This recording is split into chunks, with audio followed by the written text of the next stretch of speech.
Hello dear students, कैसे हैं आप लोग। आज हम ये जो इलेक्ट्रोस्टैटिक्स चैप्टर 1 है, इसका हम कंप्लीट फार्मूला स्टडी करते हैं। क्योंकि जब फार्मूला को आप समझते हैं और याद रखते हैं तो क्वेश्चंस मतलब 50% क्वेश्चन तो फार्मूला बेस्ड ही होते हैं बोर्ड एग्जाम में। तो चैप्टर 1 का के जो भी फार्मूले हैं, today we are going to discuss all the formula of electrostatics chapter 1। ठीक है, तो चलिए स्टार्ट करते हैं क्या क्या इसमें इम्पॉर्टेंट फार्मूला है और उसको समझते हुए आगे बढ़ते हैं। चलिए मैं टॉपिक लिख दूं। Dear students, we are going to discuss today electrostatics chapter 1। Electrostatics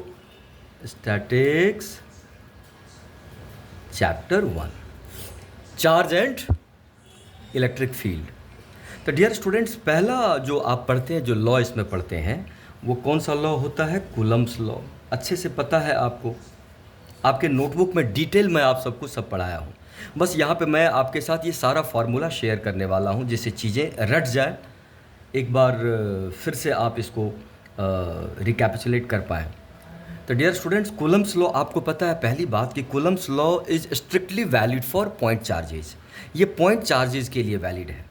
तो हमने कह दिया भाई ये चार्ज Q1 है और ये चार्ज Q2 है, ध्यान देंगे, और r डिस्टेंस है। तो हम कहते हैं like charges repel and unlike charges attract. अगर हम कह दें दोनों चार्जेज अभी पॉजिटिव है तो क्या होता है? Q1 पे Q2 फोर्स एग्जर्ट करता है और Q2 पे Q1 फोर्स एग्जर्ट करता है, और दोनों फोर्सेज क्या बनाता है? Action reaction pair. अच्छे से पढ़ा आपने।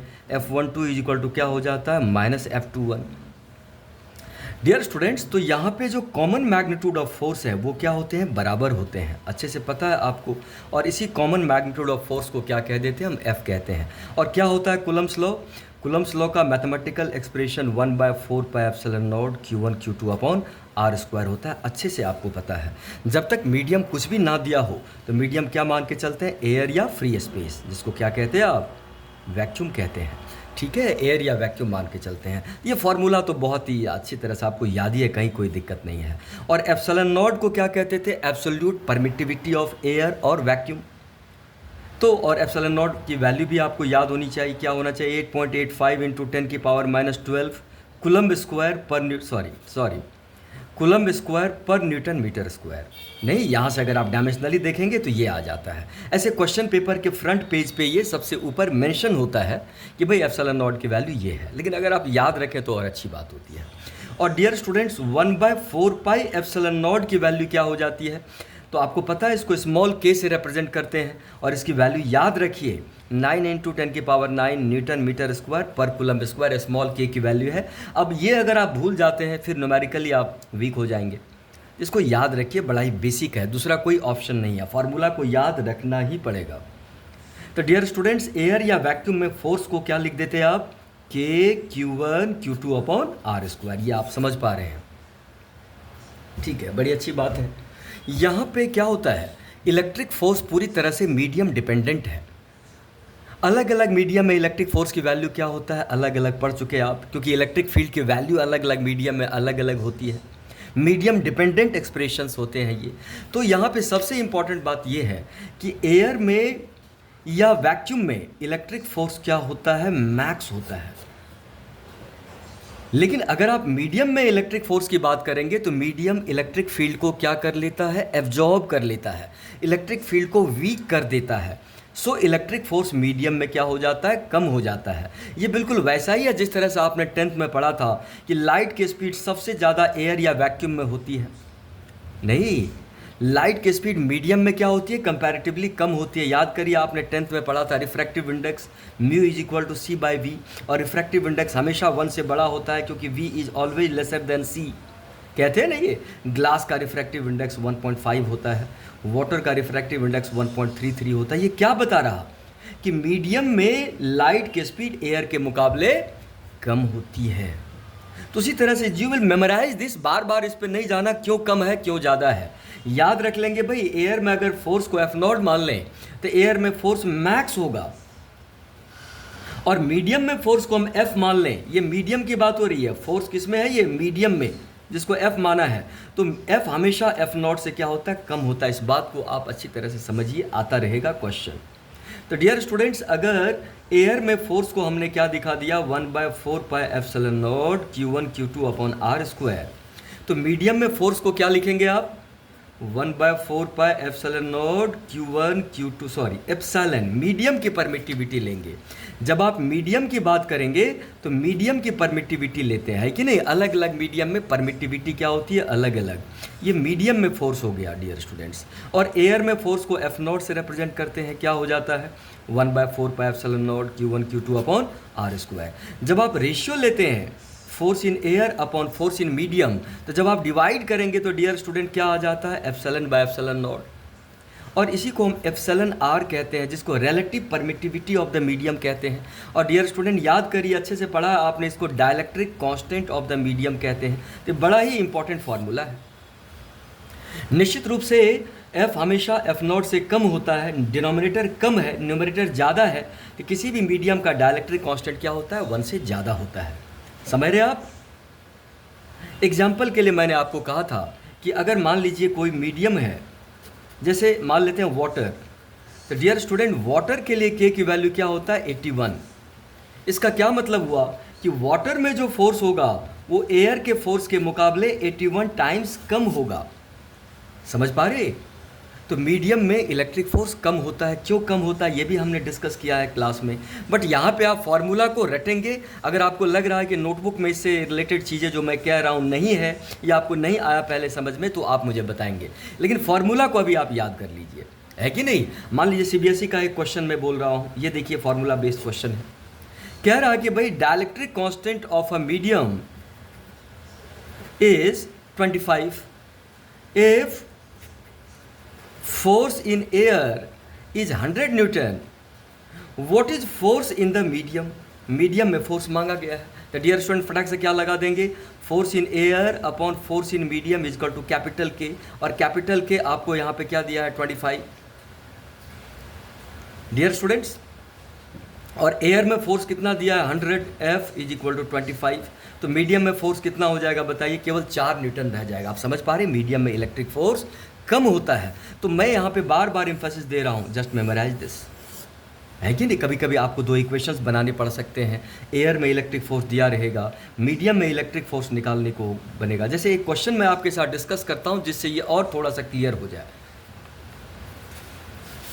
डियर स्टूडेंट्स, ऐसा क्वेश्चन CBSE में, नीट में और जी में भी अभी आया है। ध्यान दीजिएगा, इस क्वेश्चन को मैं लिख रहा हूँ, फिर उसके बाद फार्मूला वाइज हम आगे बढ़ जाएंगे। डियर स्टूडेंट्स, कह रहा 2 charge particle Q1 and Q2 है, और इसके बीच मीडियम क्या दे दिया गया है, एयर। और कह रहा कि ये फोर्स है इसके बीच 25 न्यूटन। बात को समझिएगा ज़रा, यहाँ पे न्यूमेरिकल वैल्यू चेंज हो सकते हैं बट आइडियाज वही है। समझ रहे आप। एयर में एक सर्टेन सेपरेशन पे 2 चार्ज पार्टिकल के बीच का फोर्स 25 न्यूटन दिया गया है एयर में। पूछा गया है कि what is the force when in charge particle के बीच क्या प्लेस कर दें, हम मीडियम प्लेस कर दें। डियर स्टूडेंट, अब क्या प्लेस कर दें, मीडियम प्लेस कर दें, जिसका डाइलेक्ट्रिक कांस्टेंट 4 है, और डिस्टेंस को आपने पहले के मुकाबले आधा कर दिया। मैं आपको इसलिए ये क्वेश्चन आपके साथ डिस्कस कर रहा हूँ क्योंकि इस तरह क्वेश्चन बनेंगे। तो डियर स्टूडेंट, यहाँ पे आपको फोर्स निकालना, फिर से एक बार क्वेश्चन बोल रहा हूँ, electric force operating between 2 charges at a separation r in air is 25 Newton. What will be the force between the 2 charges if the separation reduces to half and the space between the 2 charges is filled with dielectric having dielectric constant 4? तो ऐसे में क्या करेंगे आप, घबराने से बात तो बनेगी नहीं। आप आराम से 2 इक्वेशंस को लिखेंगे। एक ही बात समझनी है कि मीडियम डालते ही फोर्स 1/k टाइम्स होगा ही होगा। अभी देखिए यहाँ पे सॉल्यूशन। डियर स्टूडेंट, सबसे पहले फोर्स इन एयर लिखेंगे आप, इक्वेशन वाइज आपको चलना पड़ेगा। क्या होता है, Q1 Q2 upon R square, क्योंकि यहाँ पे डिस्टेंस को भी चेंज किया गया है। तो फोर्स इन मीडियम को क्या लिखेंगे, तो डियर स्टूडेंट जैसे ही मीडियम आया तो 1/k टाइम्स तो होगा ही।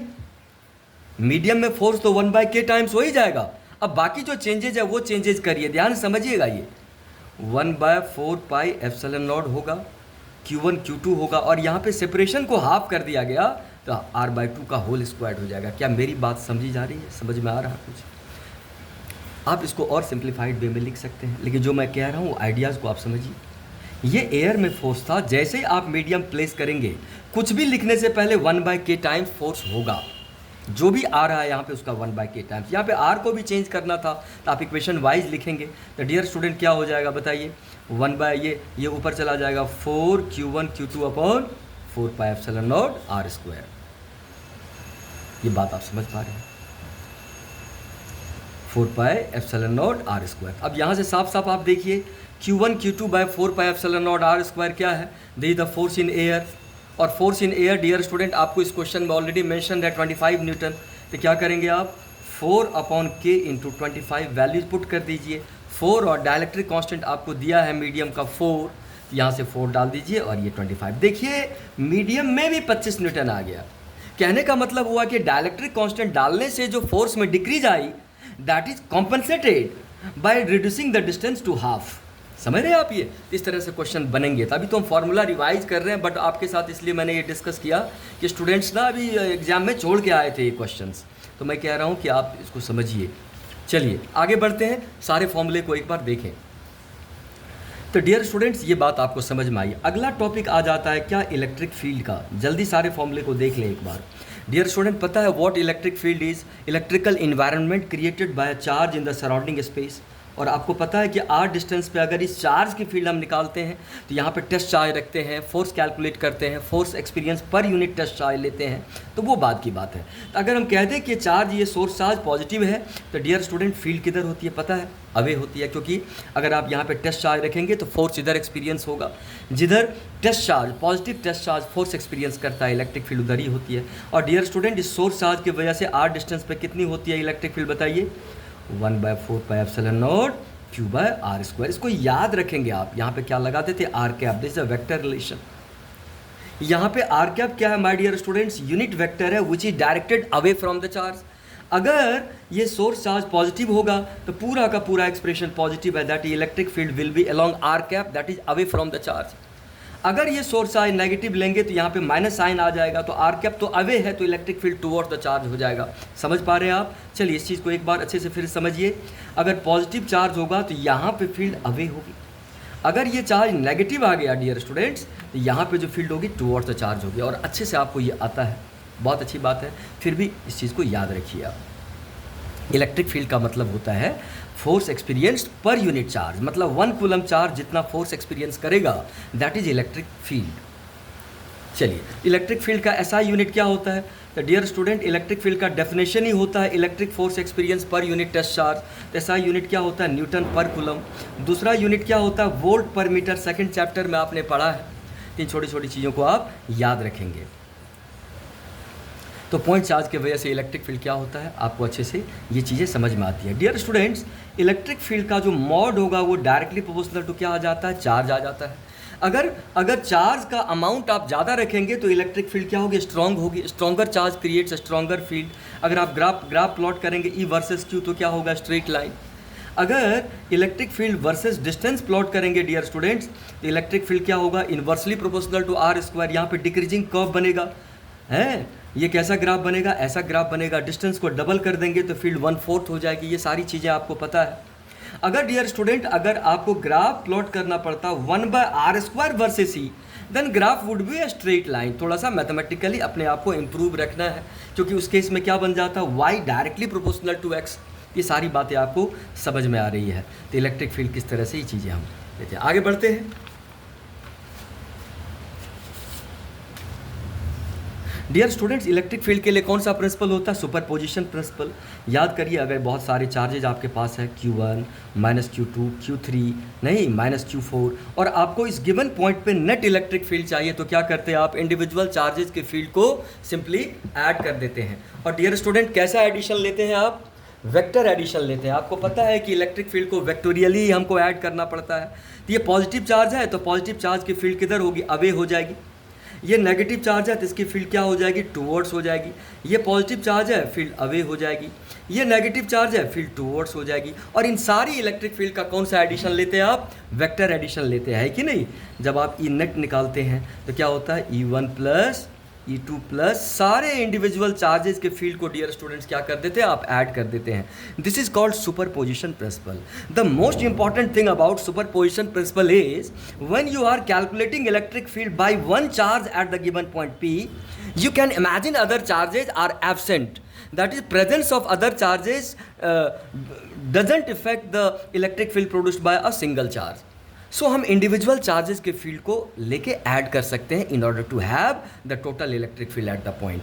This is the superposition principle. Dear students, बढ़ते आगे, इसके बाद क्या आ जाता है हमारे पास, इलेक्ट्रिक डाइपोल। डाइपोल मतलब डबल पोलैरिटी। तो आपको पता है कि जब एक नेगेटिव और एक पॉजिटिव चार्ज को हम नज़दीक में रख देते हैं तो क्या बन जाता है, ये इलेक्ट्रिक डाइपोल बन जाता है। और इलेक्ट्रिक डाइपोल की जो शक्ति है, जो स्ट्रेंथ है, स्ट्रेंथ मीन्स कितनी स्ट्रॉन्गर इलेक्ट्रिक फील्ड ये प्रोड्यूस करेगा किसी भी पॉइंट पे, that is represented by electric dipole moment. Dear student, पढ़ा है, इस मिड पॉइंट को डाइपोल का सेंटर मान लेते हैं। इलेक्ट्रिक डाइपोल मोमेंट को हम कन्वेंशनली किधर मानते हैं, नेगेटिव चार्ज से पॉजिटिव चार्ज की तरफ। याद रखेंगे इस बात को आप। और अगर इस डिस्टेंस को आप a मानते हैं तो ये भी a मान सकते हैं। तो इलेक्ट्रिक डाइपोल मोमेंट का मैग्नीट्यूड कितना होता है, 2aq हो जाता है, पता है आपको। या अगर इस पूरी डिस्टेंस को आप l मान लेंगे तो इलेक्ट्रिक डाइपोल मोमेंट क्या होगा, ql हो जाएगा, magnitude of either charge into separation between the two charges. ऐसे याद रखेंगे, क्वेश्चन बनेगा इससे, है कि नहीं। मैथमेटिकली इंप्रूव करना होगा तो चीज़ों को याद रखिए। तो इलेक्ट्रिक डाइपोल में दो चार्जेज होते हैं। What is the net charge on electric dipole, dear student, 0। Normally क्या होता है, इलेक्ट्रिक डाइपोल में नेगेटिव पॉजिटिव चार्जेस काफ़ी करीब ही होते हैं। तो इसके वजह से आपको क्या कैलकुलेट करना होता है, इलेक्ट्रिक फील्ड। तो वो सब आपके नोटबुक में है, डिटेल आपने स्टडी किया, बस मैं फॉर्मूला रिकैपिचुलेट करवा रहा हूँ। डियर स्टूडेंट्स, अगर हम कौन सी फील्ड निकालना चाहेंगे, एक्सियल फील्ड निकालना चाहेंगे, एक्सियल फील्ड। तो एक्सियल फील्ड क्या पढ़ा आपने भाई, ये नेगेटिव चार्ज है, ये पॉजिटिव चार्ज है, ये एक्सियल पॉइंट है P, एक्सियल पॉइंट है। और सारी डिस्टेंसेस कहाँ से मेजर्ड होती है, डाइपोल के सेंटर से मेजर्ड होती है।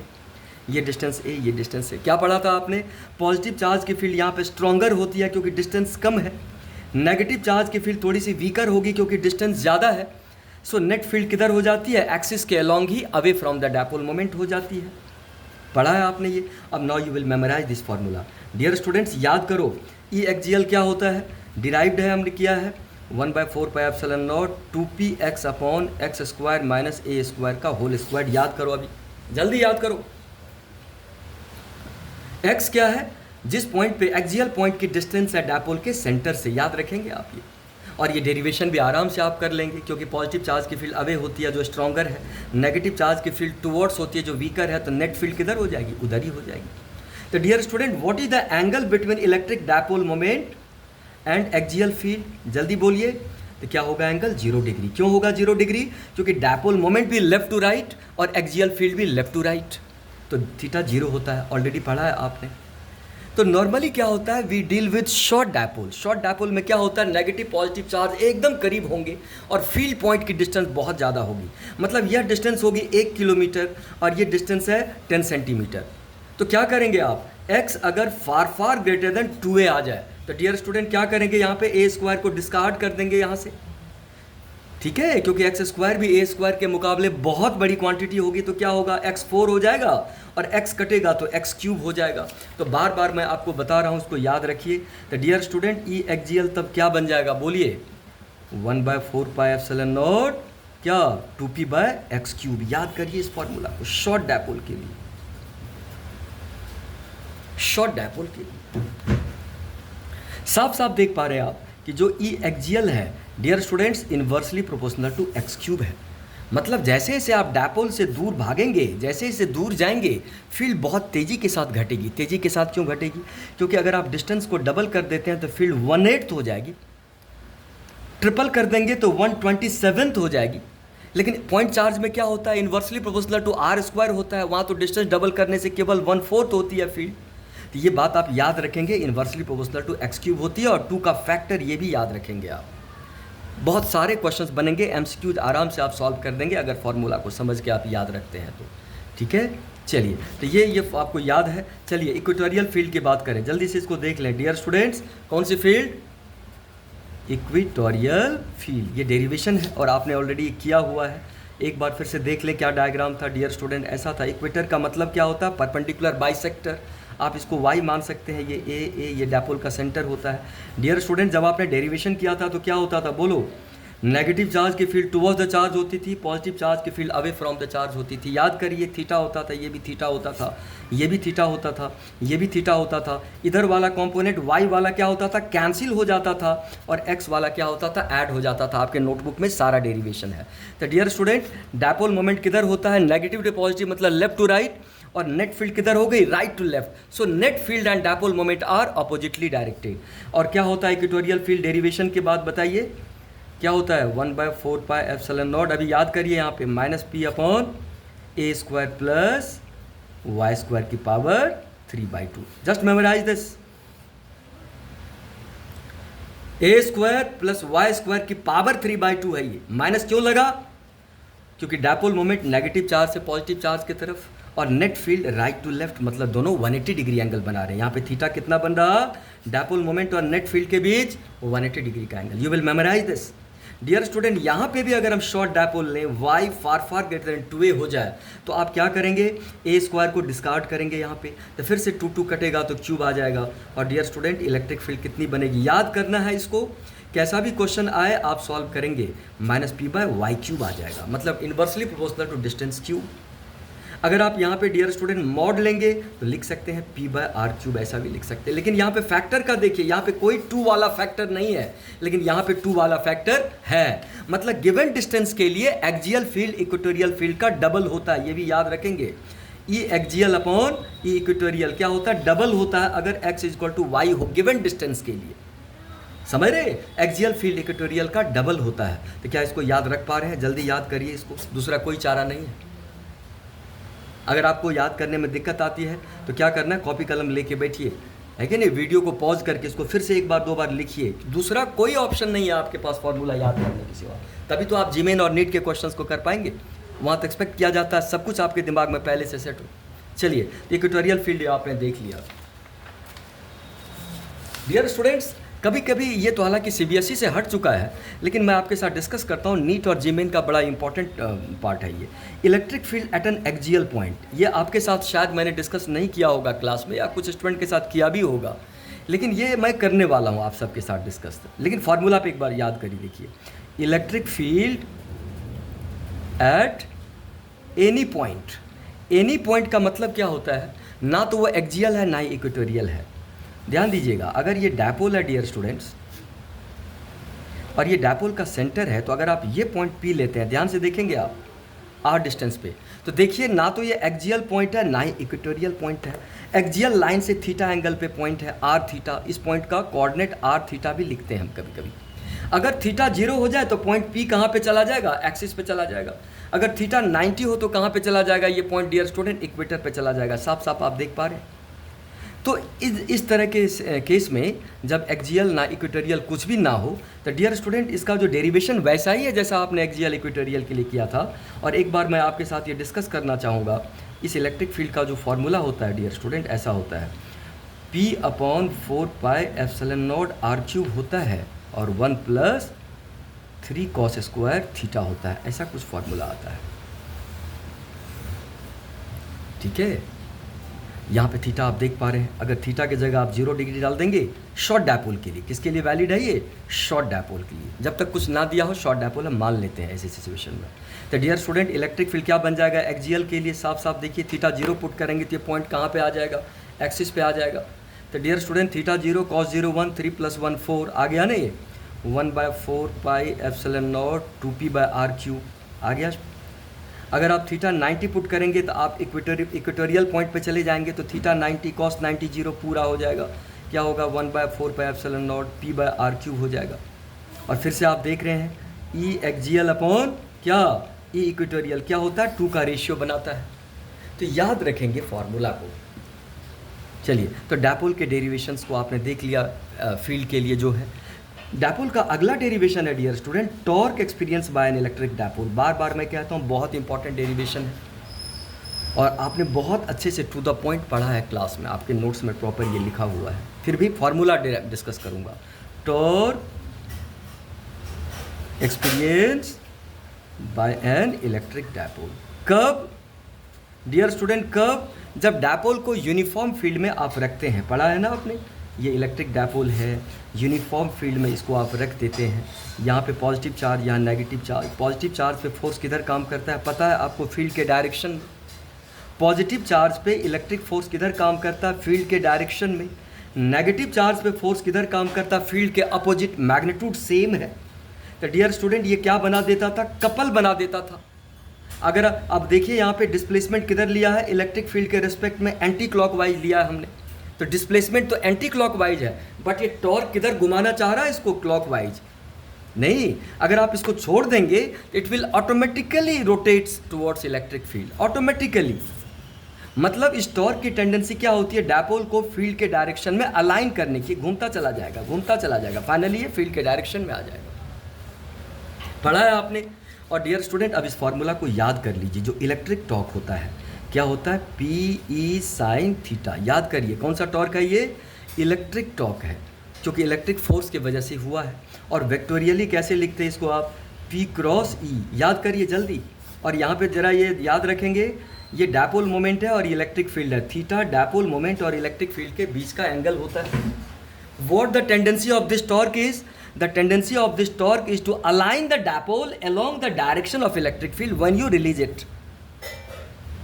बहुत सारे क्वेश्चन भी डिस्कस करने वाले हैं। एक बार फॉर्मूला मैं रिकॉल करवा रहा हूँ आपसे। अगली नेक्स्ट वीडियो में सारे इंपॉर्टेंट क्वेश्चंस भी हम डिस्कस कर रहे हैं जो आपके स्कूल एग्जाम्स में आएंगे। उसके बियॉन्ड कुछ भी नहीं होगा, अलर्ट रहें। तो पी ई साइन थीटा होता है डियर स्टूडेंट, तो ध्यान दीजिए आप इस बात को। अगर थीटा की वैल्यू क्या हो जाए डियर स्टूडेंट? जीरो, तो टॉर्क क्या हो जाता है? जीरो हो जाता है। मतलब थीटा जीरो वाले पोजीशन को क्या कहते हैं? स्टेबल इक्विलिब्रियम कहते हैं, बिकॉज यहाँ पे एनर्जी डायपोल की लीस्ट होती है।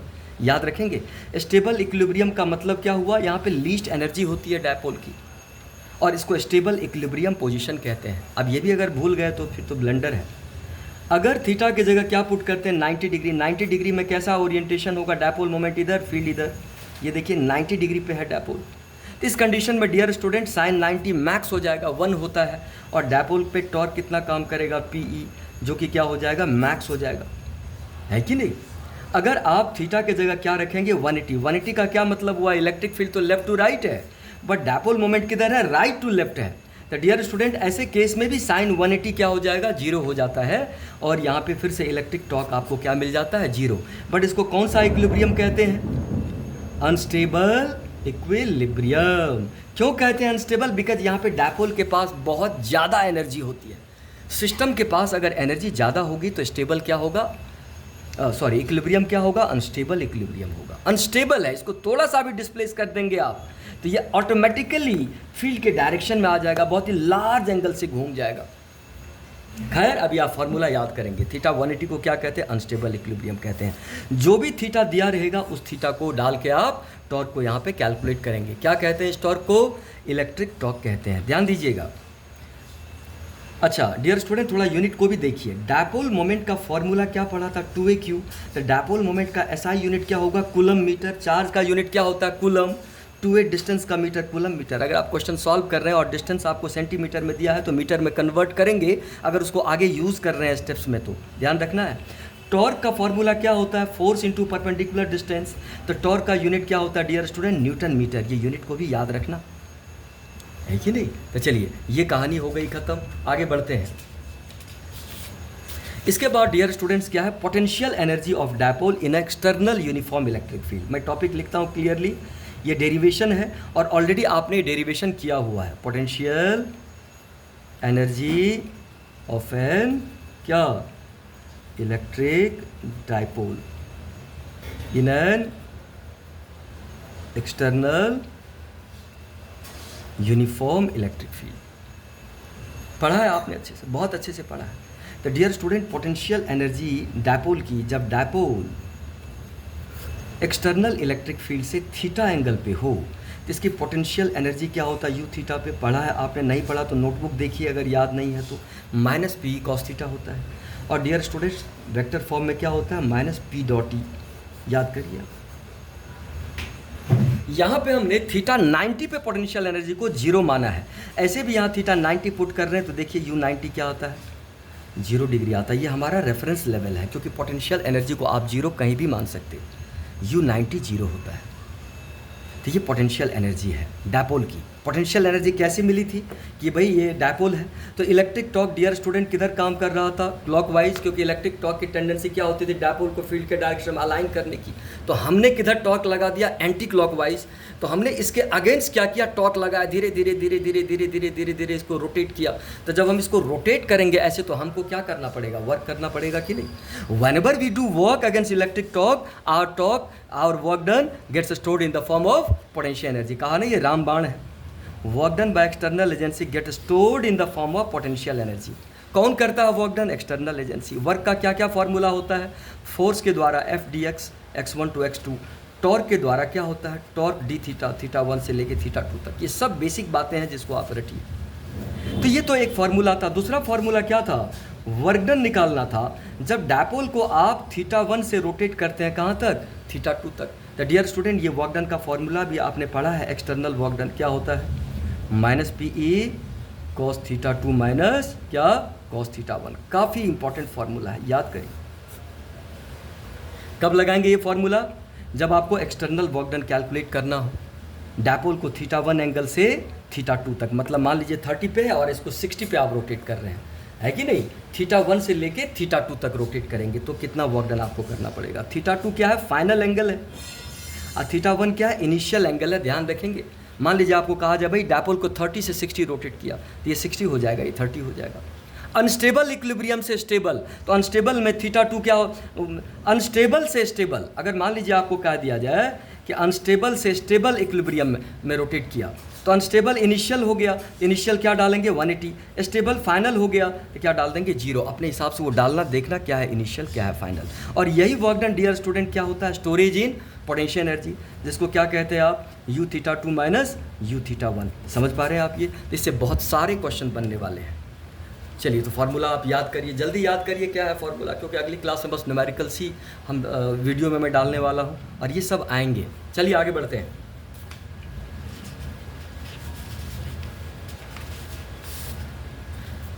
डियर स्टूडेंट्स, अगला जो टॉपिक इसमें आ जाता है वो आ जाता है इलेक्ट्रिक फील्ड लाइंस का। इलेक्ट्रिक फील्ड लाइंस आपको अच्छे से पता है, बट एक बात जल्दी से डिस्कस करता हूँ, इलेक्ट्रिक फील्ड लाइंस। तो इलेक्ट्रिक फील्ड लाइंस क्या होता है, तो इलेक्ट्रिक फील्ड लाइंस का कॉन्सेप्ट किसने दिया था, माइकल फैराडे ने दिया था। माइकल फैराडे ने दिया था। किसको डिस्क्राइब करने के लिए, इलेक्ट्रिक फील्ड के प्रेजेंस को डिस्क्राइब करने के लिए। मान लीजिए कोई चार्ज Q है, माइकल फैराडे ने क्या कहा कि जैसे ही चार्ज को आप रखेंगे तो सराउंडिंग में ये अपना इन्फ्लुएंस बना देता है, सराउंडिंग में ये इलेक्ट्रिक फील्ड लाइंस क्रिएट करता है, इलेक्ट्रिक फील्ड बनाता है। और उस सराउंडिंग्स में अगर किसी दूसरे चार्ज को आप रखते हैं तो वो क्या एक्सपीरियंस करता है, फोर्स एक्सपीरियंस करता है। तो इलेक्ट्रिक फील्ड मौजूद है, उसके प्रेजेंस को इलेक्ट्रिक फील्ड लाइंस के हेल्प से दिखाते हैं। जहाँ पे इलेक्ट्रिक फील्ड स्ट्रॉन्गर होती है वहाँ पे इलेक्ट्रिक फील्ड लाइंस को क्राउडेड दिखाते हैं। नहीं, मान लीजिए यहाँ पे एक इलेक्ट्रिक फील्ड लाइन आपने ऐसा बना दिया, इसका क्या मतलब हुआ कि अगर यहाँ पे एक टेस्ट चार्ज रख देंगे it will move like this. अगर यहाँ पे टेस्ट चार्ज को रख देंगे ये ऐसे मूव कर जाएगा, मतलब test charge electric field line के डायरेक्शन में मूव कर जाता है। अगर मान लीजिए इलेक्ट्रिक फील्ड लाइन आपको कर्व दिया है, इलेक्ट्रिक फील्ड होगी तभी तो इलेक्ट्रिक फील्ड लाइन होगी, अगर इलेक्ट्रिक फील्ड हो ही ना तो इलेक्ट्रिक फील्ड लाइन नहीं हो सकते। और इस तरह से आपको स्पेस में कर्व बना दिया गया है। तो इसका क्या मतलब हुआ कि जब आप यहाँ पे एक टेस्ट चार्ज को रखेंगे it will escape like this, भाग जाएगा टेंजेंशियली, यहाँ पे इधर मूव कर जाएगा, यहाँ पे इधर मूव कर जाता है। मतलब इलेक्ट्रिक फील्ड लाइन को भी टेस्ट चार्ज के हेल्प से ही हम प्लॉट करते हैं। तो इलेक्ट्रिक फील्ड लाइन कैसी लाइन होती है, इमेजिनरी लाइन होती है जिसमें direction of tangent electric field के डायरेक्शन को देता है। जहाँ पे फील्ड लाइन क्या होती है डियर स्टूडेंट, क्राउडेड होती है, वहाँ पे इलेक्ट्रिक फील्ड क्या होती है, स्ट्रॉन्ग होती है। आप देख रहे हैं यहाँ पे सबसे ज़्यादा क्राउडेड है, यहाँ पे इलेक्ट्रिक फील्ड क्या होगी, सबसे ज़्यादा होगी। यहाँ पे इलेक्ट्रिक फील्ड लाइन बहुत रेयरफाइड है, इलेक्ट्रिक फील्ड क्या होगी, सबसे कम होगी। समझ रहे हैं आप ये। मान लीजिए आपके पास दो चार्ज दिया है, एक चार्ज Q1 है और एक चार्ज Q2 है। देखिए ज़रा इसके सराउंडिंग्स में इलेक्ट्रिक फील्ड लाइन को,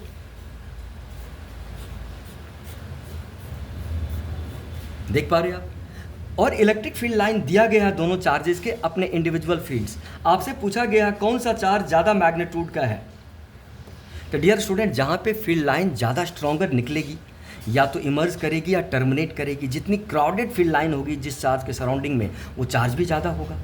और हमेशा इलेक्ट्रिक फील्ड क्या होता है, directly proportional to strength of charge.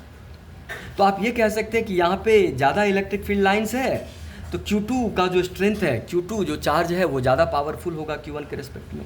अब आप कितना टाइम्स होगा ये भी निकाल सकते हैं, Q2 और Q1 का रेशियो लेंगे आप, तो बस इलेक्ट्रिक फील्ड लाइन को काउंट कर लीजिए, 1 2 3 4 5 6 7 8 9, 9, यहाँ पे 1 2 3 4 5 तो 5, ऐसा भी होता है।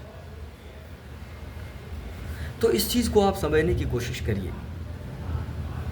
दो इलेक्ट्रिक फील्ड लाइन कभी भी एक दूसरे को इंटरसेक्ट नहीं कर सकती, पढ़ा है आपने, क्योंकि जब ये इंटरसेक्ट करेंगे तो एक ही पॉइंट पे इलेक्ट्रिक फील्ड के दो डायरेक्शंस होंगे, which is absurd, which is not possible, है कि नहीं। डियर स्टूडेंट्स, अगर यूनिफॉर्म फील्ड हो, कैसी फील्ड हो, यूनिफॉर्म फील्ड हो, तो यूनिफॉर्म फील्ड में कैसी फील्ड लाइन लगाते हैं हम, लिखते हैं straight, parallel and equally spaced. Field line कैसी होनी चाहिए, स्ट्रेट होनी चाहिए, पैरेलल होनी चाहिए और इक्वली स्पेस्ड होनी चाहिए। तो अगर यूनिफॉर्म इलेक्ट्रिक फील्ड किसी स्पेस, किसी रीजन में एग्जिस्ट कर रही हो तो फील्ड लाइन को कैसे दिखाएंगे आप, uniform, parallel and equally spaced. मतलब हर जगह फील्ड की वैल्यू क्या है, सेम है। अगर यहाँ पे फील्ड 25 है तो यहाँ भी 25 है, यहाँ भी 25 है, same magnitude and same direction. लेकिन डियर स्टूडेंट, फील्ड लाइन अगर कर्व हो लेकिन इक्वली स्पेस्ड हो तो इसका क्या मतलब होता है, इसका मतलब होता है इलेक्ट्रिक फील्ड का मैग्नीट्यूड हर जगह सेम है क्योंकि इक्वली स्पेस्ड है। लेकिन इलेक्ट्रिक फील्ड के डायरेक्शन कर्व में तो चेंज होगी ना, डायरेक्शन क्या होगी इलेक्ट्रिक फील्ड की, चेंज होगी। तो क्या होता है यहाँ पे, इलेक्ट्रिक फील्ड यहाँ पे चेंज कर रही है केवल डायरेक्शन में, मैग्नीट्यूड में चेंज नहीं कर रही है। तो ये भी कौन सी फील्ड हो गई, नॉन यूनिफॉर्म फील्ड हो गई, क्योंकि फील्ड कौन सी क्वांटिटी है, वेक्टर क्वांटिटी है। यूनिफॉर्म फील्ड का क्या मतलब होता है, मैग्नीट्यूड भी सेम, डायरेक्शन भी सेम। नॉन यूनिफॉर्म का मतलब क्या होता है, या तो मैग्नीट्यूड सेम, डायरेक्शन अलग, या मैग्नीट्यूड अलग, डायरेक्शन सेम, या मैग्नीट्यूड भी अलग, डायरेक्शन भी अलग। तो डियर स्टूडेंट, ये नॉन यूनिफॉर्म फील्ड तो है लेकिन केवल डायरेक्शन में नॉन यूनिफॉर्म है, मैग्नीट्यूड में क्या है, सेम है। समझ पा रहे हैं आप, कर्व और इक्वली स्पेस्ड, ध्यान दीजिएगा। अब इस फील्ड को देखिए आप, इसमें तो कुछ हार्मनी ही नहीं है, ये तो मैग्नीट्यूड में भी चेंज हो रहा और डायरेक्शन में भी चेंज हो रहा। लेकिन इस फील्ड लाइन को देखिए आप, यहाँ पे क्या देख रहे हैं भाई, स्ट्रेट पैरेलल है तो इलेक्ट्रिक फील्ड की डायरेक्शन तो फिक्स्ड है लेकिन मैग्नीट्यूड अलग अलग है। यहाँ मैग्नीट्यूड क्या है, वीक है, कम है मैग्नीट्यूड, यहाँ मैग्नीट्यूड क्या है, ज़्यादा है, या मैग्नीट्यूड और कम है। तो समझ पा रहे हैं आप इन बातों को, तो ये सब देख के ही आप जवाब दे सकते हैं। चलिए तो बढ़ते हैं आगे। डियर स्टूडेंट्स, बढ़ते हैं हम गॉसेस थ्योरम और इलेक्ट्रिक फ्लक्स। एक बार सारा फॉर्मूला हम देख लें। चलिए,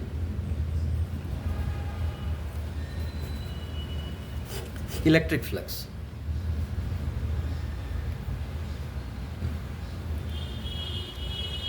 डियर स्टूडेंट्स, इलेक्ट्रिक फ्लक्स से पहले मुझे लगता है कि और कुछ फील्ड लाइंस की बातों को डिस्कस करें तो और क्लियर होगा।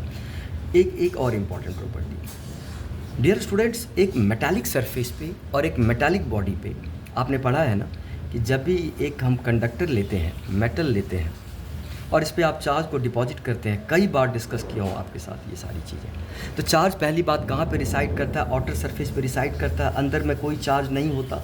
बार बार एक स्टेटमेंट मैं बोलता हूँ, interior of a conductor is always charge free. याद करिए, जो भी इलेक्ट्रिक फील्ड यहाँ से निकलेगी वो नॉर्मली निकलेगी, ये बहुत इंपॉर्टेंट कॉन्सेप्ट है। इलेक्ट्रिक फील्ड हमेशा मेटालिक सरफेस पे क्या होता है डियर स्टूडेंट, परपेंडिकुलर होता है, याद रखेंगे। इवन अगर बाहर से इलेक्ट्रिक फील्ड लाइन आएगी भी तो नॉर्मली आएगी, हालांकि अभी आ नहीं सकती क्योंकि पॉजिटिवली चार्ज है। तो याद करेंगे आप कि जब आप किसी मेटालिक बॉडी पे चार्जेस डालते हैं तो चार्ज पहली बात आउटर सरफेस पे रिसाइड करता है, जैसा भी डिस्ट्रीब्यूशन हो, but electric field has to start और terminate normally on to the surface of a charge conductor. और अंदर इलेक्ट्रिक फील्ड जीरो होती है तो अंदर कोई फील्ड लाइन भी एग्जिस्ट नहीं करती। इसको याद रखेंगे। जैसे देखिए, या पढ़ा है आपने, अगर आपके पास एक पॉजिटिव पॉइंट चार्ज हो तो dear student, positive point charge की फील्ड कैसी होती है, रेडियली आउटवर्ड होती है, पढ़ा है आपने। नेगेटिव पॉइंट चार्ज की फील्ड लाइन कैसी होती है, रेडियली इनवर्ड होती है, ये पढ़ा है आपने। तो अगर एक पॉजिटिव चार्ज के आगे एक मेटल शीट आप रख देंगे, क्या रख देंगे, एक मेटल शीट रख देंगे, तो क्या होगा, कैसी फील्ड लाइन ये बनाएगा। देखिए, ये तो ऐसे जाएगी तो ये तो नॉर्मली चली गई, कोई दिक्कत नहीं है। लेकिन ये जो रेडियली आउटवर्ड जा रही है, जाते ही मुड़ जाएंगी। क्यों मुड़ जाएंगी, क्योंकि मैंने क्या कहा कि मेटालिक बॉडी पे electric field has to be directed perpendicular everywhere. हर जगह फील्ड को परपेंडिकुलर होना चाहिए थी, अपने आप मुड़ के परपेंडिकुलर हो जाए। ये देखिए जाएगी जाएगी जाएगी मुड़ जाएगी। ये फील्ड डायग्राम बनाने को भी आता है। अगर मान लीजिए इसी तरह से ये नेगेटिव चार्ज होता तो डियर स्टूडेंट क्या होता, फील्ड तो यहाँ से ऐसे जाती बट यहाँ से नॉर्मली निकल के यहाँ पे जाती। मेरी बात ध्यान समझिए, ये एंगल क्या होता, इस तरह से जाती। तो ये सभी आपको आना चाहिए, समझ में आना चाहिए, है कि नहीं। मेटालिक बॉडी है, मान लीजिए आपने एक मेटालिक स्फीयर रख दिया और ये यूनिफॉर्म फील्ड है। यूनिफॉर्म फील्ड के आगे एक मेटालिक स्फीयर रख दिया तो क्या होगा, ये फील्ड लाइन तो जाएगी नॉर्मली जाएगी, क्योंकि ये रेडियल लाइन है तो नॉर्मल हो गई। बट ये फील्ड लाइन जाएगी जाएगी जाएगी ऐसे मुड़ जाएगी। डियर स्टूडेंट यहाँ पे देखिएगा, सेंटर से जाना है तो लॉजिक को समझेंगे तो बात बनेगी। ये मुड़ जाएगी, किस तरह से मुड़ेगी, परपेंडिकुलरली, अंदर तो जा नहीं सकती। अगर स्टार्ट भी होगी अब तो ऐसे स्टार्ट होगी, ऐसे स्टार्ट होगी। तो क्या ये मेरी बात समझ पा रहे हैं, क्या मैं आपको बताने की कोशिश कर रहा हूँ। इलेक्ट्रिक फील्ड लाइन हमेशा मेटालिक सरफेस पे परपेंडिकुलर होता है। और आपको पता है ना कि अगर स्फेरिकल बॉडी हो तो सारे रेडियल लाइन परपेंडिकुलर होते हैं। जो भी सेंट्रली डायरेक्टेड लाइंस होंगी वो सरफेस पे क्या होते हैं, परपेंडिकुलर होते हैं। इस तरह के कॉन्फ़िगरेशंस बनते हैं, तो अलर्ट रहिएगा। दूसरी खास बात ये होती है कि इलेक्ट्रिक फील्ड लाइन कभी भी क्लोज लूप नहीं बनाते, याद करिए इसको। और पता भी है आपको, इलेक्ट्रिक क्या field lines can never form closed loops. क्योंकि याद करिए आपने डायपोल का इलेक्ट्रिक फील्ड लाइन पैटर्न देखा था। Dear student, electric field line dipole का कैसा होता था, फील्ड पॉजिटिव से निकल के नेगेटिव पे जा रही थी, इसकी कॉन्टिन्यूटी यहीं पे ख़त्म हो गई। आगे फील्ड कहाँ से आती थी, इन्फिनिटी पे, और नेगेटिव चार्ज पे टर्मिनेट करती थी। यहाँ पे इलेक्ट्रिक फील्ड लाइन यहाँ से निकल के इन्फिनिटी तक जाती थी। बाकी फील्ड लाइन कैसी हो जाती थी डियर स्टूडेंट, कर्व्ड हो जाती थी। पढ़ा है फील्ड लाइन आपने,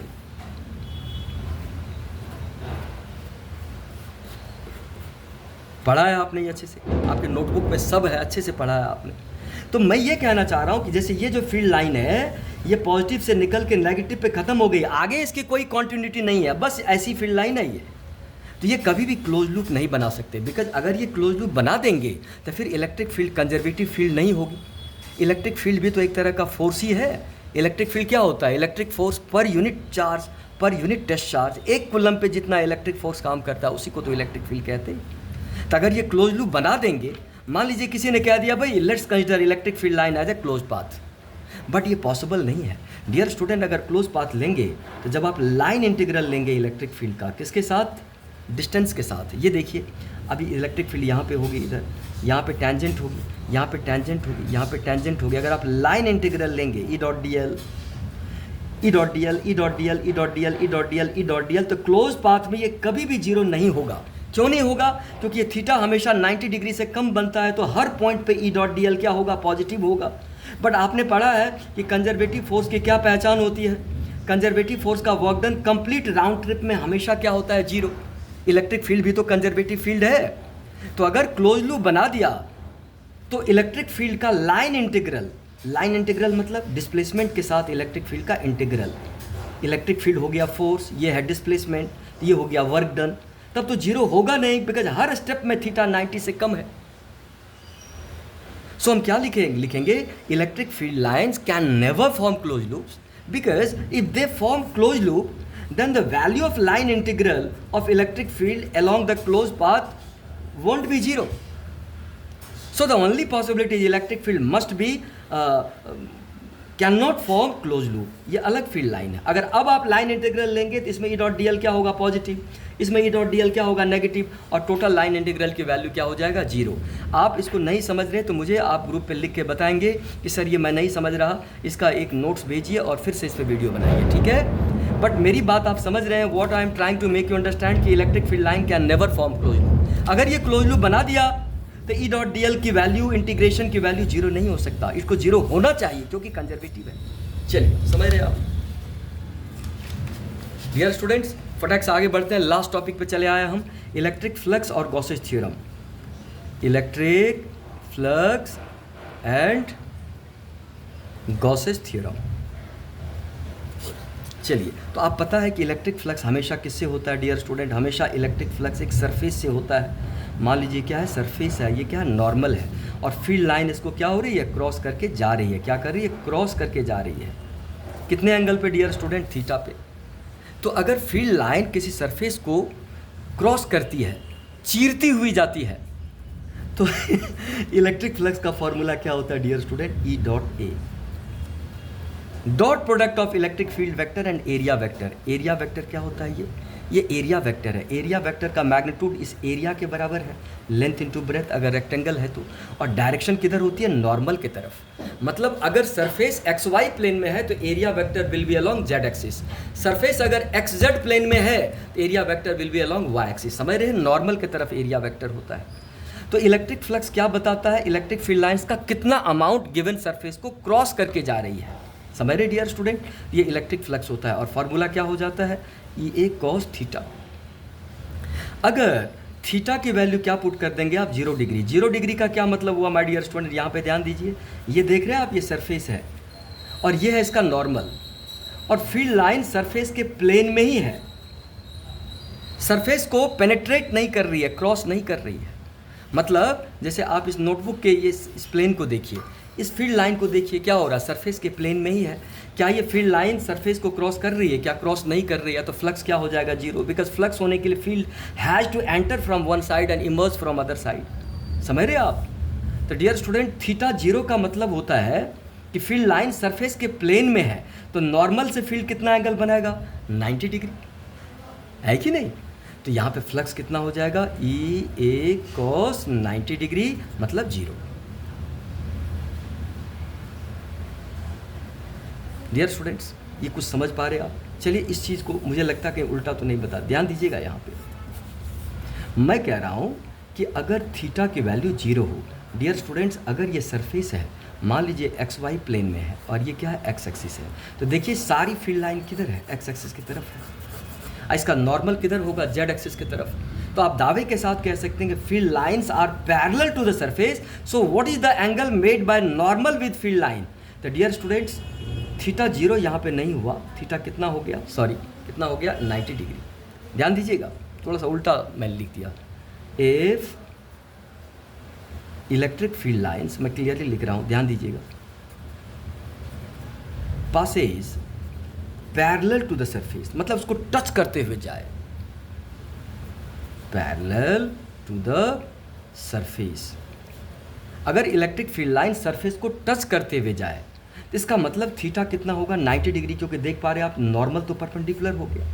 इस कंडीशन में फ्लक्स क्या होगा dear students? E A cos 90 degree, और ये 0 हो जाए, क्योंकि नॉर्मल के साथ फील्ड तब कितना एंगल बनाएगा? 90।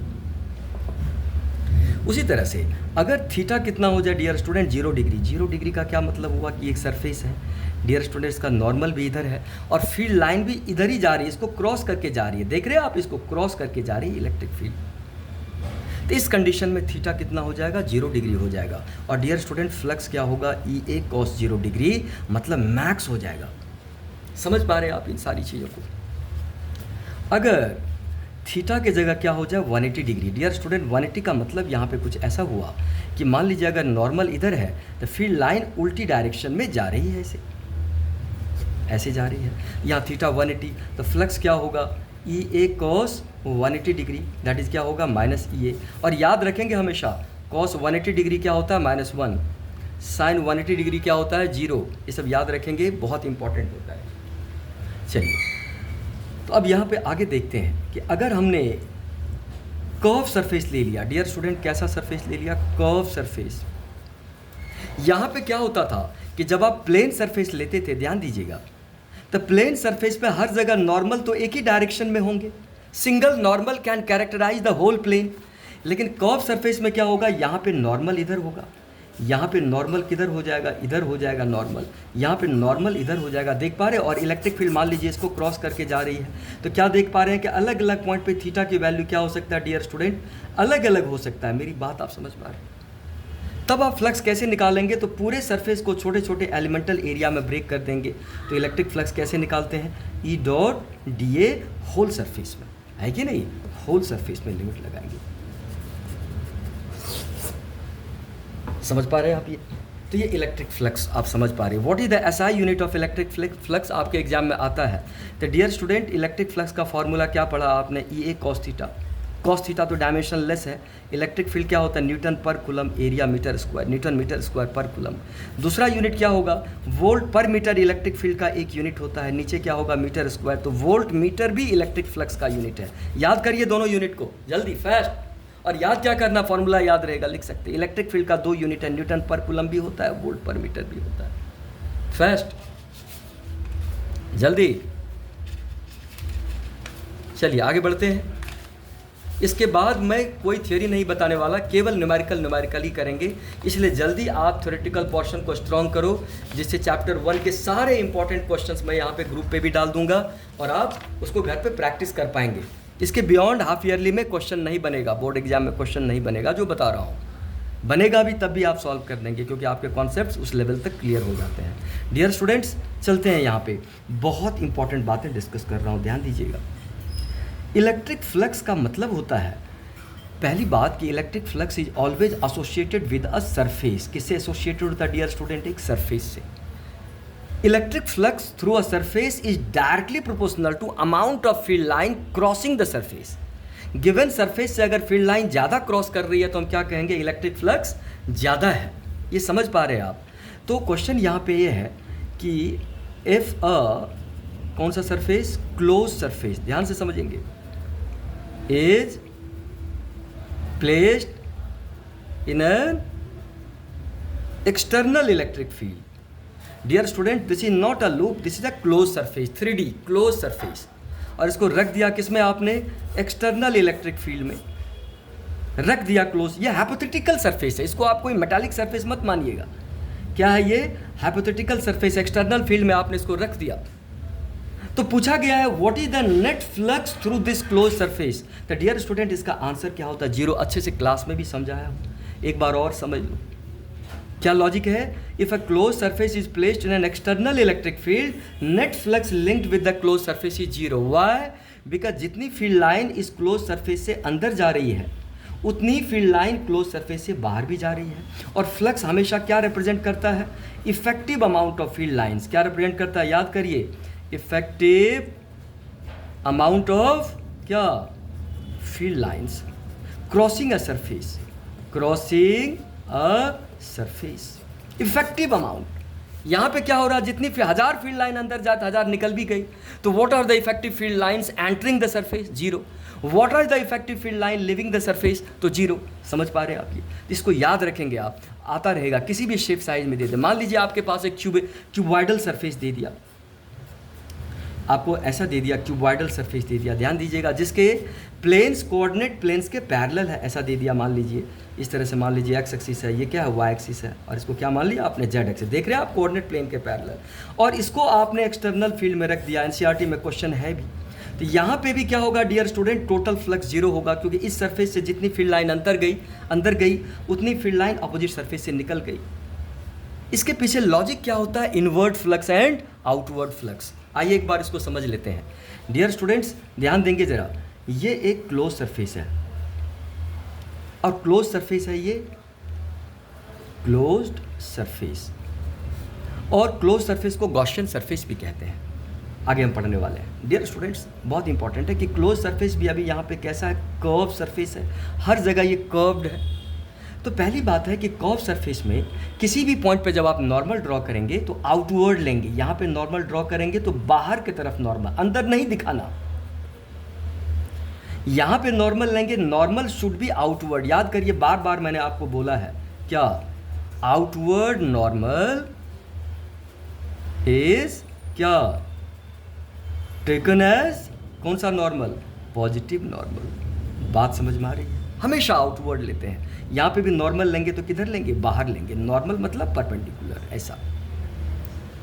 तो मान लीजिए कि अगर आपने ये क्लोज सरफेस ले लिया और इसको एक्सटर्नल फील्ड में आपने रख दिया, देख पा रहे हैं फील्ड इसको क्रॉस करके जा रही है, तो हम कहेंगे भाई इसमें 2 साइड है, एक ये वाला साइड, ये वाला साइड, ये वाला साइड, और एक ये वाला साइड जहाँ से फील्ड लाइन बाहर निकल के जा रही है।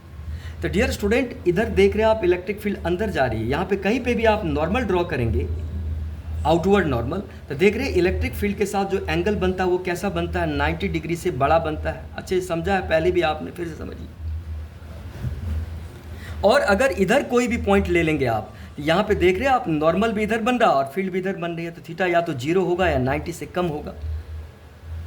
तो अगर यहाँ पे इस फेस 1 पे मैं कह रहा हूँ, फेस 2 पे नहीं, फेस 1 की बात कर रहा हूँ, फील्ड लाइन अंदर जा रही है, नॉर्मल बाहर की तरफ है, तो थीटा इस पूरे फेस पे कहीं भी 90 से बड़ा ही बनेगा।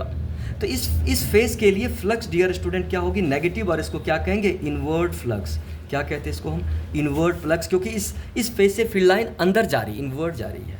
और यह जो फेस 2 है, यहाँ से फील्ड बाहर जा रही है, थीटा 90 से कम है, तो यहाँ पे फ्लक्स क्या होगा, पॉजिटिव। और डियर स्टूडेंट्स को क्या कहते हैं, आउटवर्ड फ्लक्स कहते हैं, आउटवर्ड फ्लक्स कहते हैं, आउटवर्ड फ्लक्स पॉजिटिव होता है। तो ये कैलकुलेशन ये कहती है कि यहाँ पे अगर इनवर्ड फ्लक्स अगर -100 आ जाए, तो आउटवर्ड फ्लक्स भी क्या होगा, +100 आएगा यहाँ पे। और जब दोनों को आप ऐड करेंगे तो क्या होगा, टोटल फ्लक्स 0 हो जाएगा। बात समझ रहे हैं आप? तो क्या कहेंगे कि when a close surface is placed in an external electric field, inward flux is numerically equal to outward flux, and when we add them with taking proper sign plus minus, the net flux हमको क्या मिल जाता है, 0 मिल जाता है। क्या ये बातें आपको समझ में आ रही है? चलिए, ये बात समझ में आई। चलिए हम डायरेक्टली गॉसेस थ्योरम पर चलते हैं, क्योंकि इस लेक्चर में मैंने कहा था कि पूरा हम चैप्टर 1 के इंपॉर्टेंट फॉर्मूला का आपके साथ डिस्कस करने वाला हूँ। चलिए देखें जरा, गॉसेस थ्योरम पे आ जाते हैं। डियर स्टूडेंट, गॉसेस थ्योरम क्या है, ये भी एक फंडामेंटल लॉ है कि नहीं? और जो किसके लिए वैलिड होता है, क्लोज सरफेस के लिए वैलिड होता है। किसके लिए वैलिड होता है, क्लोज सरफेस के लिए, जिसको कौन सा सरफेस कहते हैं, गॉसियन सरफेस कहते हैं। यह हाइपोथेटिकल होता है, प्राय रियल भी हो सकता है, लेकिन प्राय क्या है, हाइपोथेटिकल सरफेस होता है। इस चीज़ को याद करिए, हम अपने कन्वीनियंस के अकॉर्डिंग गॉसियन सरफेस ड्रॉ करते हैं। तो क्या कहा था मैंने कि डियर स्टूडेंट, अगर ये क्लोज सरफेस हो और इसके अंदर कुछ चार्जेज हो, याद करिए आपके नोटबुक में मैं ऐसा लिखा होगा, -Q2 प्लस क्या, Q3, बाहर भी चार्ज हो Q4, बाउंड्री पे चार्ज हो Q5, कुछ भी हो। तो डियर स्टूडेंट, गॉस थ्योरम कहता है कि अगर इस इलेक्ट्रिक फील्ड तो पूरे क्लोज सरफेस के हर पॉइंट पे होगी, हमको नहीं पता कितनी होगी, बट होगी तो ज़रूर, और इलेक्ट्रिक फील्ड हर जगह है, मतलब we are considering here net electric field. तो डियर स्टूडेंट क्या करते हैं, पूरे क्लोज सरफेस को आप छोटे छोटे एलिमेंटल एरिया में डिवाइड कर देते हैं, और पूरे क्लोज सरफेस से क्या निकालते हैं, टोटल फ्लक्स E.dA। याद करिए, ds क्या होता था dear student, Q inside by epsilon naught. याद करिए, ऐसा पढ़ा है या नहीं आपने,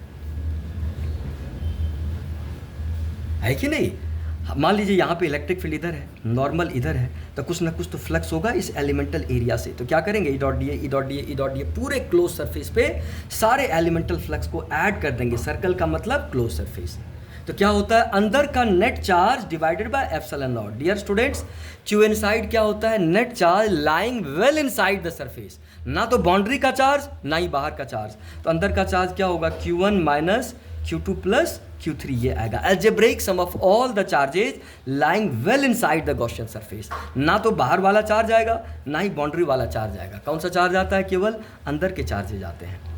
अगर बाउंड्री या बाहर वाले चार्जेस की को ले भी लें, पहली बात नहीं ले सकते कि एक्सप्रेशन गलत हो जाएगा, लेकिन अगर इलेक्ट्रिक फील्ड की बात करें तो ये क्या है डियर स्टूडेंट, फिर से क्लियर, कहीं आप कंफ्यूज तो नहीं हो गए। Q इनसाइड क्या होता है, algebraic sum of all the charges lying well inside the Gaussian surface. लेकिन इलेक्ट्रिक फील्ड क्या होता है, it is the electric field due to all the charges lying inside outside on the surface. ये आपके ये 2024 में ये बोर्ड एग्जाम में आया भी था कि भाई in the expression of Gauss's theorem what does electric field E refer to, is E net electric field due to all the charges lying outside inside on the surface or only due to charges lying inside? Dear student, answer है electric field क्या है, net electric field है। ध्यान दीजिएगा, net electric field क्या, due to all the charges, चाहे inside हो या आउटसाइड हो या बाउंड्री पे हो, सारे चार्जेस की नेट फील्ड है। बट क्वेश्चन है कि अगर हम इन सारे चार्जेस के जगह केवल अंदर के चार्जेस की नेट फील्ड ले लेते तो क्या होता, तब भी हमारा आंसर यही होता। क्योंकि अभी आपने पढ़ा था ना डियर स्टूडेंट्स, ध्यान दीजिएगा, ये क्लोज सरफेस है, ये क्लोज सरफेस है और बाहर आपने एक चार्ज रख दिया, तो क्या होगा, इसकी फील्ड लाइन कैसी जाएगी। अब आप देखिए कि ये सारी फील्ड तो एक्सटर्नल फील्ड है जिसमें आपने क्लोज सरफेस को रखा है, तो जितनी फील्ड लाइन अंदर जा रही है उतनी ही बाहर जा रही है। तो what is the flux here, 0। तो अगर क्लोज सरफेस के बाहर भी कोई चार्ज है तो उससे फ्लक्स में कोई फर्क नहीं आएगा, फ्लक्स तो उसका जीरो ही होगा। इसीलिए टोटल फ्लक्स में हम समझ रहे, जो इलेक्ट्रिक फील्ड लेते हैं वो बाहर के चार्ज का भी ले सकते हैं, अप्राय लेते ही हैं। अगर आप बाहरी चार्ज के फील्ड को भी यहाँ इंक्लूड कर लिया तब भी फ्लक्स में कोई फर्क नहीं आएगा, क्योंकि बाहरी चार्ज के वजह से या बाउंड्री पे जो चार्ज है उसकी वजह से टोटल फ्लक्स हमेशा जीरो ही होता है। तो चलिए कन्फ्यूजन ना हो तो एक बार और फिर से देख ले, इसको फाइनल रट लीजिए आप। ये E dot D A is equal to Q inside by epsilon naught में ई क्या है? E is the electric field due to all the charges lying outside inside on the boundary, but Q inside is the net charge lying well inside the surface. Done है ये चीज़, बहुत important है। चलिए तो आगे बढ़ते हैं।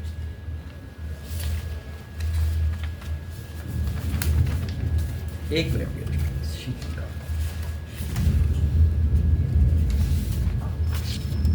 चलिए, अब हमारे पास आता है गॉसी थ्योरम के एप्लीकेशन। तो बहुत अच्छे से आपने पढ़ा है, चलिए सारे फॉर्म्स को जल्दी देख लेते हैं। Applications of Gauss's theorem. Dear student, point charge की फील्ड आपने पढ़ा था, तो जब आप पॉइंट चार्ज की फील्ड निकालते थे आर डिस्टेंस पे तो कैसा गॉसियन सरफेस लेते थे? स्फेरिकल गॉसियन सरफेस लेते, याद करिए। और इसके लिए ये कैसा गॉसियन सरफेस लिया था? Spherical Gaussian surface centred at the charge, at the charge. अच्छे से पता है आपको। और इलेक्ट्रिक फील्ड कैसे होती थी? रेडियली आउटवर्ड हो जाती थी। और जब आप इसको इवेलुएट करते थे यही तो लगाते थे, क्या होता था? Q inside by epsilon naught. तो सॉल्व करने से इलेक्ट्रिक फील्ड कितनी आ गई थी? Q by 4 pi epsilon naught R square. ये करके देखिए, आपके नोटबुक में है ये। तो पहला एप्लीकेशन था electric field due to a point charge at distance R. कैसा गॉसियन सरफेस लेते थे? Spherical Gaussian surface which is centred at the charge. Done है ये। चलिए दूसरा जो आपने लिया था dear students, electric field due to charge conducting spheres. Charge, ध्यान दीजिएगा, बहुत इंपॉर्टेंट है, इससे क्वेश्चंस में काफ़ी सारे आते हैं। थोड़ा सा आराम से इसको हम डिस्कस करते हैं। Charge conducting sphere. Dear students, conducting sphere चाहे यहाँ पे हॉलो हो या सॉलिड हो, उससे कोई फ़र्क नहीं पड़ता। अगर चार्ज कंडक्टिंग स्फीयर है तो पूरा का पूरा चार्ज कहाँ पे रिसाइड करता है? इसके आउटर सरफेस पे। और चार्ज का डिस्ट्रीब्यूशन कैसा होता है? बिल्कुल यूनिफॉर्म होता है। अगर आप चार्ज डाल देंगे तो ऑटोमेटिकली चार्ज यूनिफॉर्मली डिस्ट्रीब्यूट हो जाता है, क्योंकि मेटालिक स्फीयर है ये। अंदर चार्ज होगा ही नहीं, इसलिए हॉलो हो सॉलिड हो ये क्वेश्चन है ही नहीं यहाँ पे। समझ रहे हैं आप ये? तो जब आप एक्सटर्नल पॉइंट पे फील्ड निकालते हैं तो आर क्या होगा? कैपिटल आर से ज़्यादा। और आर कहाँ से मेजर करते हैं? याद करिएगा, आर सेंटर से मेजर करते हैं। आर कहाँ से मेजर करते हैं डियर स्टूडेंट? सेंटर से, याद रखिएगा। एक्सटर्नल पॉइंट के लिए बाहर अगर फील्ड लें या इवन सरफेस पे लें तब भी चलेगा। तो यहाँ पे भी कैसा गॉसियन सरफेस लेते थे? स्फेरिकल गॉसियन सरफेस लेते थे। अच्छे से पता है, ये सब आपने पढ़ा है। तो डियर स्टूडेंट कितनी आ जाती थी इलेक्ट्रिक फील्ड? बताइए, 1/4 pi epsilon naught Q by R square. ये इलेक्ट्रिक फील्ड आ जाती थी। बट कब लगाएंगे आप? R greater than equal to R के लिए। और स्मॉल आर कहाँ से मेजर्ड होता है? सेंटर से मेजर्ड होता है। ये तो बिल्कुल पॉइंट चार्ज की फील्ड हो गई आर डिस्टेंस पे। तो कहने का मतलब पूरा का पूरा स्फेरिकल चार्ज कैसा बिहेव करता है? पॉइंट चार्ज की तरह बिहेव करता है। इसको हम क्या कहते हैं? Point charge behaviour. मानो पूरा का पूरा चार्ज सेंटर पे कॉन्सेंट्रेटेड है, क्योंकि डिस्टेंस सेंटर से मेजर्ड हो रही है। समझ पा रहे हैं आप ये? तो डन है ये। चलिए डियर स्टूडेंट्स, अगर आप अंदर फील्ड निकालेंगे, ये मेटालिक स्फीयर है, मेटालिक स्फीयर है, चार्ज तो ऊपर है, अंदर किसी भी पॉइंट पे फील्ड निकालेंगे तो क्या होगी? जीरो, क्योंकि कोई भी गॉसियन सरफेस बनाएंगे तो अंदर तो चार्ज ही नहीं है। क्योंकि आपको पता है कि मेटल में पूरा का पूरा चार्ज आउटर सरफेस पे होता है, तो अंदर इलेक्ट्रिक फील्ड की वैल्यू क्या होगी? जीरो। डियर स्टूडेंट, इसको ग्राफ से दिखाएं जरा। आर वर्सेस ई अगर ग्राफ से लेंगे तो ध्यान दीजिएगा, डिस्टेंस कहाँ से मेजर्ड हो रही है? सेंटर से। ये सेंटर से सरफेस, ये आर इक्वल टू आर हो गया। ये क्या हो गया? External point. ये क्या हो गया? Internal point. Dear students, surface पे इलेक्ट्रिक फील्ड मैक्स होती है और इसके बाद घटती चली जाती है, क्योंकि पढ़ा है अभी आपने E inversely proportional to are square. Electric field कहाँ पे मैक्स होती है? सरफेस पे मैक्स होती है। अंदर इलेक्ट्रिक फील्ड की वैल्यू क्या होती है? जीरो। इसलिए ग्राफ यू जा रहा। तो ये ग्राफ भी बनाने को आता है, मेटालिक चार्ज स्फीयर की वजह से इलेक्ट्रिक फील्ड के वेरिएशन को दिखाइए। क्लियर है? चलिए डियर स्टूडेंट, थर्ड एप्लीकेशन है। अच्छा, मेटालिक चार्ज स्फीयर में हमेशा कौन सा डिस्ट्रीब्यूशन होता है? Surface charge distribution. Dear student, क्या बनता है? Surface charge distribution. क्योंकि पूरा का पूरा चार्ज कहाँ पे रिसाइड करता है? आउटर सरफेस पे रिसाइड करता है। वॉल्यूम में तो चार्ज हो ही नहीं सकता मेटल में, इसीलिए आप मेटालिक स्फीयर में वॉल्यूम चार्ज डिस्ट्रीब्यूशन नहीं बना सकते। चलिए डियर स्टूडेंट्स, हम देखें वॉल्यूम चार्ज डिस्ट्रीब्यूशन। क्या देखेंगे? Volume charge distribution. तो स्फेरिकल वॉल्यूम चार्ज, अब आपने प्लास्टिक का स्फीयर लिया है। कौन सा स्फीयर लिया है? प्लास्टिक का। और इसको आपने पूरा अंदर यूनिफॉर्मली चार्ज को डिस्ट्रीब्यूट कर दिया, क्योंकि प्लास्टिक या इंसुलेटर में चार्ज को जहाँ रखेंगे वो वहीं रह जाएगा। ये इसकी रेडियस है और इस पर टोटल चार्ज क्यों है। यहाँ पे क्या रो लेते हैं? रो क्या होता है? वॉल्यूम चार्ज डेंसिटी या charge per unit volume, 4/3 pi R cube. Charge का यूनिफॉर्म डिस्ट्रीब्यूशन लिया है आपने। यहाँ पे भी 2 पॉइंट बनेगा। एक कौन सा पॉइंट बनेगा? External point. Dear student, external point में कैसा बिहेव करता है? ये पॉइंट चार्ज की तरह बिहेव करता है, मानो कि पूरा का पूरा चार्ज यहाँ पे कॉन्सेंट्रेटेड हो। नहीं, तो ध्यान देंगे आप। और फिर आप फील्ड कहाँ लेते हैं? इंटरनल पॉइंट पे लेते हैं। तो आपको तो गॉसियन सरफेस ऐसा बनाना पड़ेगा। अब तो थोड़ा सा चार्ज अंदर आ रहा, तो थोड़ी सी फील्ड होगी यहाँ पे, समझ पा रहे आप? तो वो डेरिवेशन आपने पढ़ा है। कितनी हो जाती है field dear student? Q/4πε0 R cube, और ब्रैकेट में क्या हो जाता है? आर हो जाता है। चेक करिए, यही है। ये कब लगाएंगे? R less than equal to R के लिए। डियर स्टूडेंट, अंदर फील्ड है ये। अंदर मतलब सेंटर से लेके सरफेस तक अंदर फील्ड है। चार्ज स्फीयर के अंदर फील्ड है। समझ पा रहे हैं आप उस बात को? अंदर है। जब आप सेंटर से मूव करते करते सरफेस पे चले जाएंगे तो आर हो जाएगा, और जब आर की जगह आर पुटेंगे आर कट जाएगा। क्या तो आ गया ना सरफेस वाला, Q/r²। बट ये इनसाइड फील्ड है। जैसे जैसे आप सेंटर से सरफेस की तरफ बढ़ेंगे, आर को बढ़ाएंगे, चार्ज क्या होगा? ज़्यादा से ज़्यादा गॉसियन सरफेस के अंदर आएगा, तो फील्ड भी क्या होगी? बढ़ेगी। That electric field directly proportional to R है। डियर स्टूडेंट, याद करो इसको, बहुत ज़्यादा इंपॉर्टेंट है। अभी याद करिए इन सारे सिचुएशंस को फर्स्ट।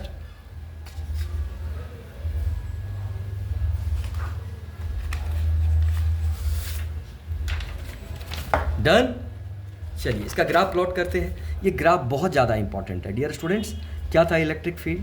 इलेक्ट्रिक फील्ड था एक्सटर्नल पॉइंट के लिए कितना था? 1/4πε0 Q/r²। R greater than equal to R के लिए, एक्सटर्नल के लिए। और इंटरनल के लिए क्या था dear students? 1/4πε0 Q/r³ into are था। यही था। दैट इलेक्ट्रिक फील्ड क्या थी? Directly proportional to R, R less than equal to R के लिए।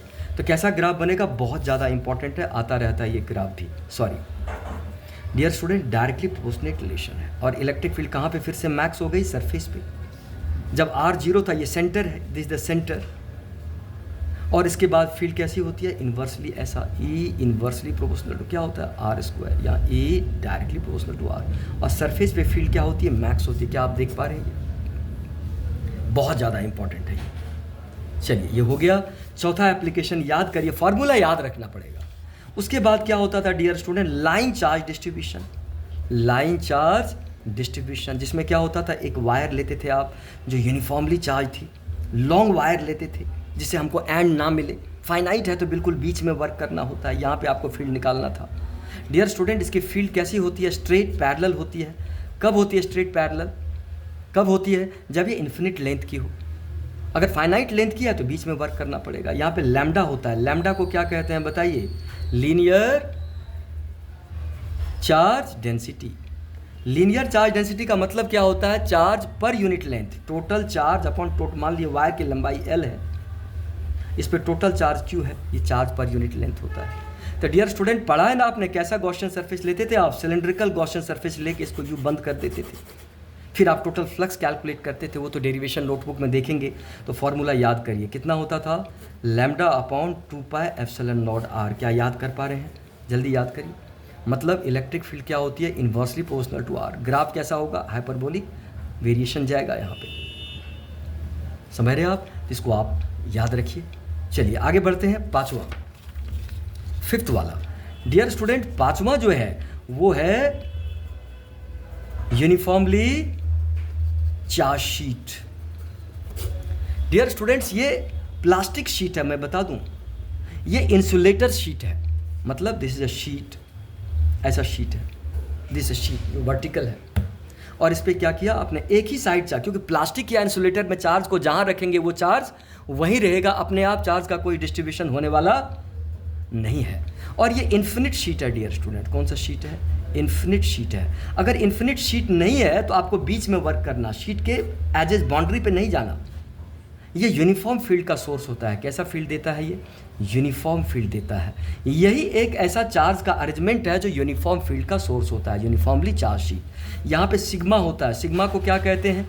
सरफेस चार्ज डेंसिटी, मतलब चार्ज पर यूनिट एरिया, मतलब 1 सेंटीमीटर स्क्वायर पे कितना चार्ज होता है, क्या होता है यूनिट इसका?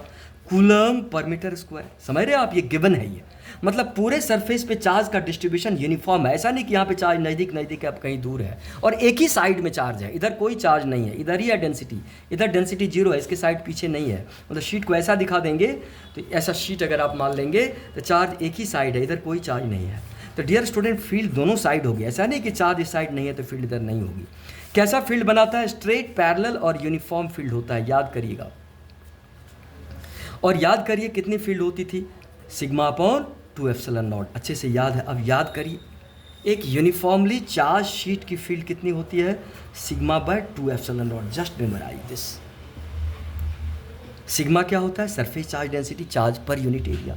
कैसे ये डेरिवेशन आपने किया था ये भी आपको याद है कि डियर स्टूडेंट, अगर ये शीट है, पॉजिटिवली चार्ज है और यहाँ फील्ड निकालना था, याद करिए आपने एक डिस्क स्ट्रक्चर यहाँ बनाया था, फिर एक सिलेंडर लिया था और इसको पास कर दिया था शीट को। याद करिए, ऐसा लिया था आपने। फील्ड किधर होती थी? यूनिफॉर्म, स्ट्रेट, पैरेलल होती थी। फिर आपने गॉसी थ्योरम को लगा के किया था। तब एक ही बात आप समझ लीजिए कि अगर आपके पास एक शीट हो, डियर स्टूडेंट, ये शीट है, वायर नहीं है। अगर एक ही साइड आपको चार्ज का डेंसिटी सिग्मा दिया है तो आप आराम से इसकी फील्ड को क्या लिखेंगे? Sigma by 2 epsilon not. Field इधर भी होगी, शीट रोक नहीं देगी फील्ड को, इधर भी क्या होगी field? Sigma by 2 epsilon not. और कैसी फील्ड होगी डियर स्टूडेंट्स? यूनिफॉर्म फील्ड होगी। शीट का डायमेंशन क्या होना चाहिए? इन्फिनिट डायमेंशन होना चाहिए। अगर ये फाइनाइट शीट है तो आपको बाउंड्री पे नहीं जाना, आपको बीच में वर्क करना। हर जगह आपको क्या मिलेगी? स्ट्रेट, पैरेलल, यूनिफॉर्म फील्ड मिलेगी। समझ पा रहे हैं आप ये? चलिए, ये हो गया।